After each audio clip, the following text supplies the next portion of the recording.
Bonjour à toutes et à tous, vous écoutez Cinécast. Salut Thibaut. Salut Guillaume. Cinécast, c'est le podcast qui chaque semaine vous recommande des films à voir au cinéma, en streaming ou VOD.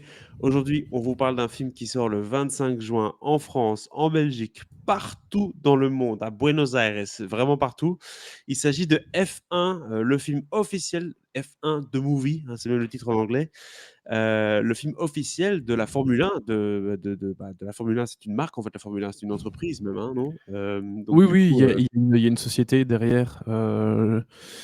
Pendant très longtemps, c'était Bernie Ecclestone qui était derrière, et puis je pense que ça a été racheté par Liberty, et puis là, je sais pas où ils en sont, mais oui, voilà, il y a une société conglomérat du derrière. Qatar ou autre chose. Bref, en tout cas, c'est une entreprise bien huilée, qui bénéficie de pas mal de couverture médiatique avec, cette série sur Netflix, Drive to Survive. Et là, maintenant, boum, c'est parti, on sort un film officiel avec Brad Pitt, en poster boy et avec aussi et surtout Joseph, Kosinski derrière la caméra. Et c'est peut-être ça, en fait, la vraie star du film, puisque c'est monsieur Top Gun Maverick, qui avait réussi à l'époque à nous faire vibrer, au sein même des cockpits avec Tom Cruise.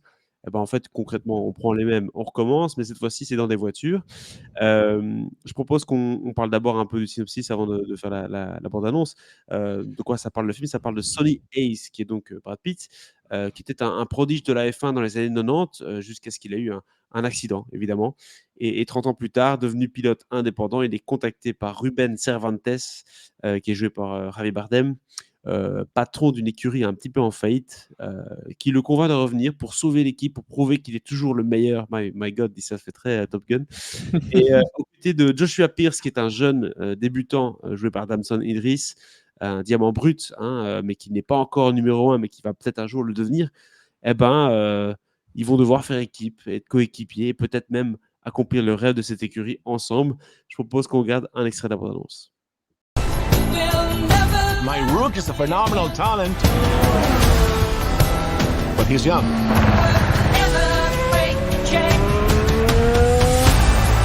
You plus him, boom. I got a team. When was the last time you won a race? Sunday, Daytona. Oh, I'm sorry. I meant Formula One. Oh, I'm sorry. Then same as you. Oula. Une bande-annonce qui sent bon l'Amérique. Ça sent le bon vieux blockbuster hollywoodien de papa, ça. Mais forcément, quand on sait qu'il y a Jerry Bruckheimer à la production, on n'est pas étonné. Ah non, non, ah ben c'est clair. Et il y a du lourd hein, à la production. Parce que tu l'as dit, c'est le film officiel F1 hein, avec le logo, tout le bazar. Donc effectivement, c'est produit par ce vieux de la vieille, Jerry Bruckheimer, avec qui Kosinski a travaillé sur Top Gun évidemment, vu que Bruckheimer est le producteur historique de Top Gun. Mais on retrouve aussi notamment Toto Wolff, hein, qui est le patron de Mercedes, ou encore Lewis Hamilton, qui était encore chez Mercedes à l'époque, qui est passé maintenant chez Ferrari. Mais donc oui, c'est vraiment le film Formule 1, produit par Apple TV, il ne faut pas oublier de le dire. Ça veut dire que ça débarquera sur la plateforme un jour ou l'autre. Mais donc voilà, c'est vraiment un gros, gros projet. Mais tu as déjà un petit peu blagué là-dessus. Effectivement, c'est un peu Top Gun avec des voitures à la place. Hein. C'est-à-dire que ça a les qualités et les mêmes défauts quelque part, sauf que ici les défauts sont un peu plus gros. C'est-à-dire que, clairement, on voit un film comme celui-ci, on voit l'affiche, on voit la bande-annonce, on se dit: «OK, gros spectacle, grosse course de voiture, c'est le gars de Top Gun derrière, effectivement, on va en prendre plein la gueule». Mais au niveau de l'histoire, autant, c'était pas la grande enfin, il y avait une partie de l'histoire de Top Gun qui était quand même pas la grande force du film. Mais il y en avait une autre où il y avait un peu plus de fond, il y avait un peu plus de profondeur, on était un peu en empathie avec les personnages, donc ça fonctionnait, c'était OK. Et le côté cheesy, très cucu de Top Gun Maverick, fonctionnait un petit peu parce que le premier était déjà comme ça et donc ça faisait un peu hommage. Ici, on a un film standalone qui existe pour ce qu'il est, à savoir un film, avec ce vieux gars qui va revenir, qui était une vieille gloire et qui va revenir aux avant-postes, mais qui est donc pas une suite d'un film qui existe déjà. C'est vraiment un film qui arrive comme ça, bam. Et donc, on a les défauts de ce scénario, ils se voient plus fort, en fait. Il se voit plus.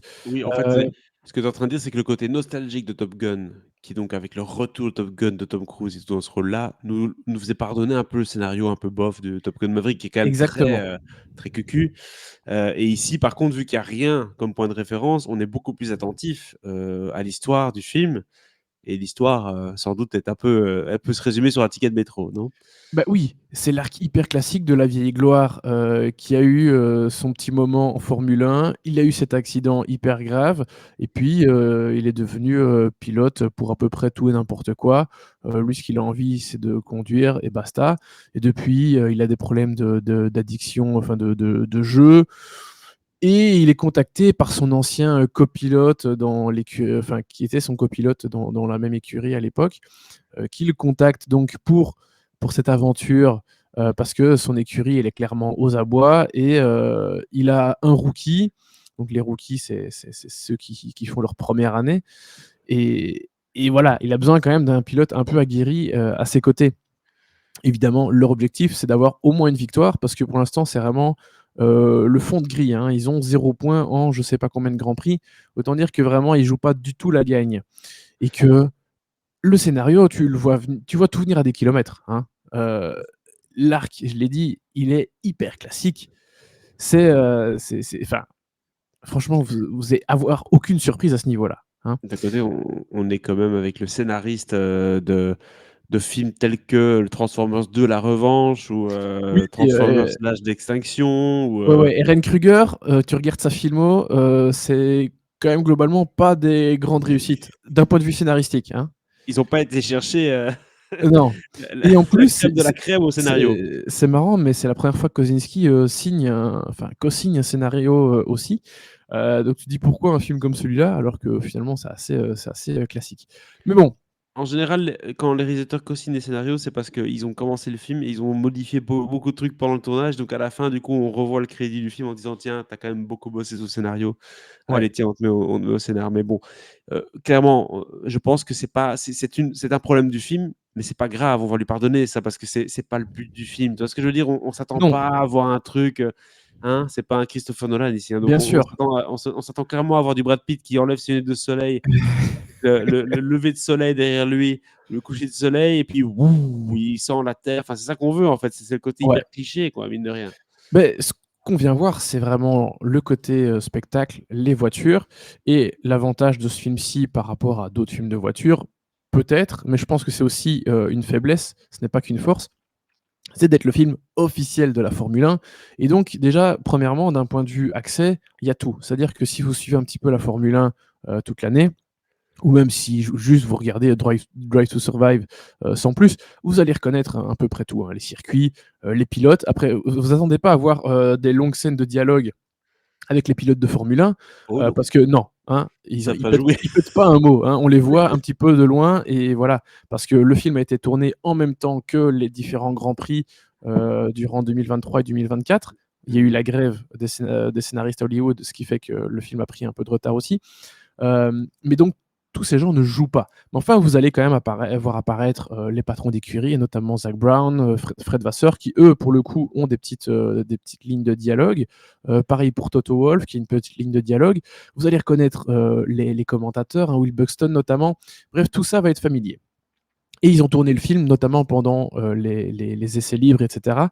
Mais, je me demande quand même comment ils ont réussi la prouesse de faire coller, heu, plein de scènes avec ce qu'eux ont imaginé. Des situations de course, tu vois? Que tu peux pas, OK, tu vas mettre, 2 Formule 2 parce que ce sont pas des Formule 1 en vrai, ce sont des Formule 2 avec lesquelles ils ont tourné, qu'ils ont déguisées un petit peu en Formule 1. Mais donc ils ont mis 2 Formule 2 dans le paddock avec toutes les autres, voitures. Mmh. Ils ont roulé un peu ensemble, mais voilà, tu peux pas, faire pause pendant tout le Grand Prix et dire enfin pendant un week-end de Grand Prix, parce que ça commence du jeudi, au dimanche. Tu peux pas faire: «Alors Lewis, j'ai besoin que tu te mettes là, Verstappen là, machin». Non, tu peux pas faire ça. Bah, je Donc pense que c'est pas impossible qu'il y ait eu un peu de CGI par rapport à tout ça, hein. Je veux dire, à un bien moment sûr, donné, bon, bien le sûr. fait que Brad Pitt ait conduit une Formule 2 et cetera, bon, ben, voilà, ça c'est pour la bande annonce. Ou c'est déjà pas lui dans la Hem voiture pendant hein, sur la piste, hein. quoi? C'est pas lui dans la voiture sur la piste, hein. Je pense pas, non. Bah, ils ont fait Brad des Pitt plans n'est de pas lui dans Tom la Cruise. voiture, vu qu'il y a des plans un peu à la Top Gun, où on voit son visage au cockpit Oui, et mais tout, mais bon, bon, voilà, il a fait à quelques l'époque des prises, quoi. CGI et ça d'ailleurs ces prises de vue, elles sont assez impressionnantes. C'est-à-dire qu'il y a pas mal de mouvements de caméra qui sont posés sur les voitures et de caméras qui bougent. C'est pas juste un plan fixe Oui, sur la gueule du pilote ou sur, l'avant et cetera. Non, il y a des caméras qui bougent sur les voitures. Donc il y a des choses assez impressionnantes et c'est ça qu'on vient chercher un peu. C'est cette sensation de vitesse, c'est cette immersion. Je parlais de l'immersion au sein du paddock et cetera, mais c'est pas l'unique chose qu'on va rechercher. C'est vraiment les situations de course, et voilà et voir comment Kosinski a pensé et a filmé tout ça. Et de ce point de vue-là, évidemment, c'est vachement réussi. Chapeau au chef-op Claudio Miranda, qui est son chef-op, enfin le chef-op habituel de Kosinski, qui a vraiment fait un super boulot, qui a fait un super boulot aussi avec des caméras IMAX, enfin, faut pas l'oublier. C'est filmé avec le ratio 1,90, donc c'est-à-dire que vous pouvez voir ce ratio dans toutes les salles IMAX. Il ne faut pas aller dans les grandes salles comme Bruxelles, Londres, etc. Donc même vous, dans votre petite salle IMAX à Paris, vous pourrez voir le film dans le bon format. Donc ça, c'est plutôt une bonne chose.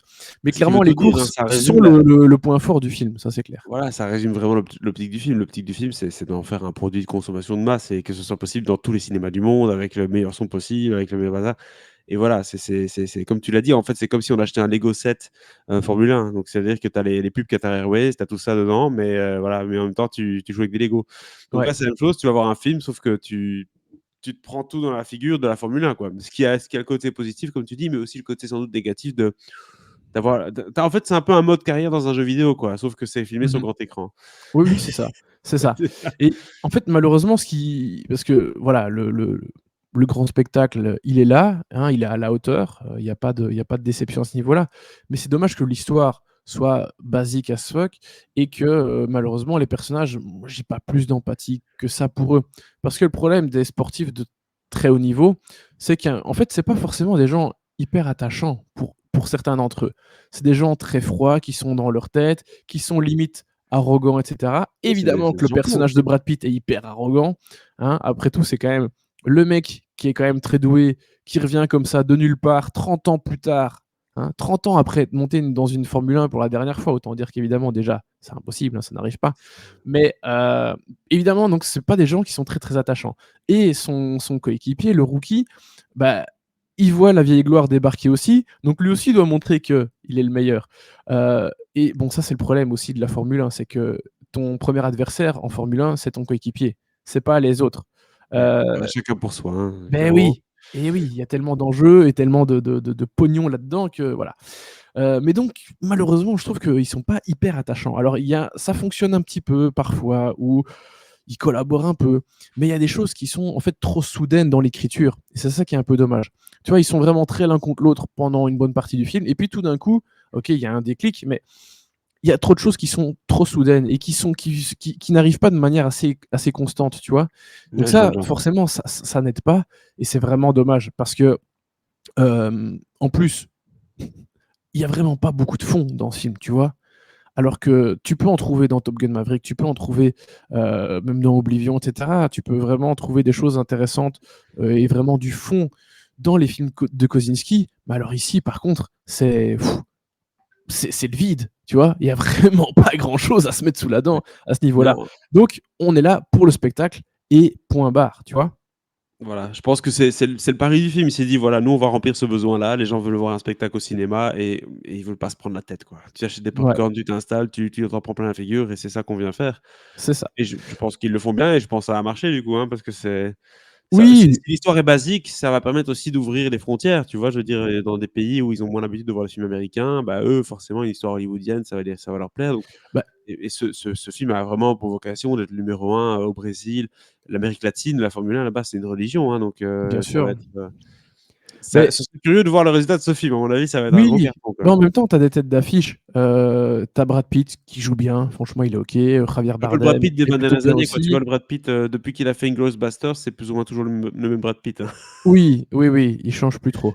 Mais j'ai beaucoup aimé, le personnage de Kerry Condon qui, pour le coup, apporte pas mal de choses. Donc voilà, il Mmh. y a des choses un petit peu intéressantes au niveau de l'écurie, à ce niveau-là et par contre, Damson Idris que je connaissais pas trop, il est vraiment très, très bien.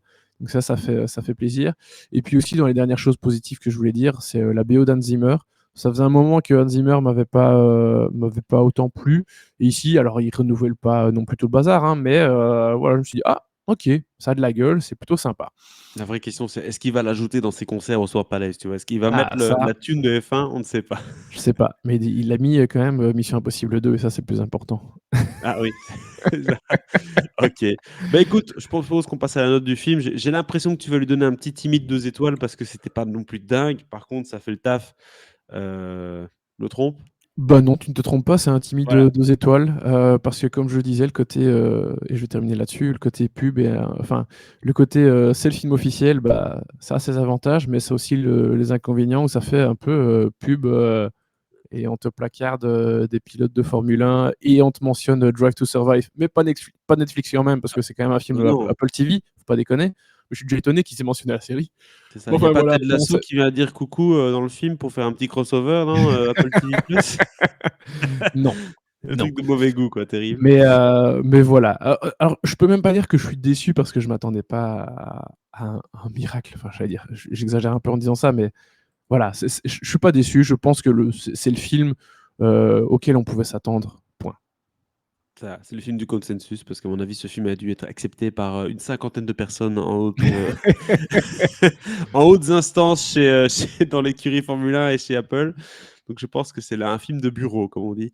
Ouais, Ce F1, mais voilà, que voulez-vous? C'est une proposition popcorn pour l'été et c'est ce que les cinémas réclament, hein. Ils veulent avoir des films de spectacle pour que les gens viennent acheter un ticket de cinéma à 12 € et je exactement. pense qu'F1, c'est tout à fait un bon candidat pour ça. Oui, et c'est un des gros blockbusters de l'été, hein.